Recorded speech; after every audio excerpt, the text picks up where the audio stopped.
Hammaga assalomu alaykum. Toshkentdan mana pasatkamiz tugadi. Xudo xolasa Moskvaga yo'lga chiqyapmiz. Avtobus holatlari mana akalar ketyapti. Konditsionerlarimiz ishlab turibdi. Har bitta sidiyani o'zini zaryadchilari bor. Bunda yo'q ekan, rachkada yo'q ekan, aldapman. Avtobus ish holatlari. Amaki, qalay? Yaxshimi? Oyoqlar qisilmayapti. Qayerga ketyapsizlar? Moskva? Nech puldan to'lov qildinglar?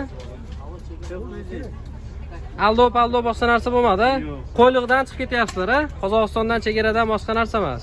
Tavsiya qilasizlarmi qolganlarga ham? Mana yoshlar orqada. Orqa qalay? Konditsioner ishlayapti-yu, orqani qo'shmadimi? Hozir qo'shtiribmiz. Orqa konditsionerni qo'shib qo'ying.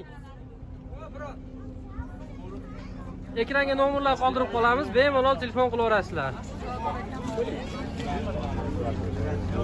Avtobus ichish holati.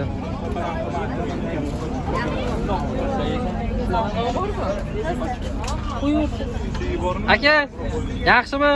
Rahmat, yaxshi. Norozigarchilik yo'q. Hamma yo'q, yaxshi. Tavsiya qilasizmi, kelisizmi? Bo'ldi.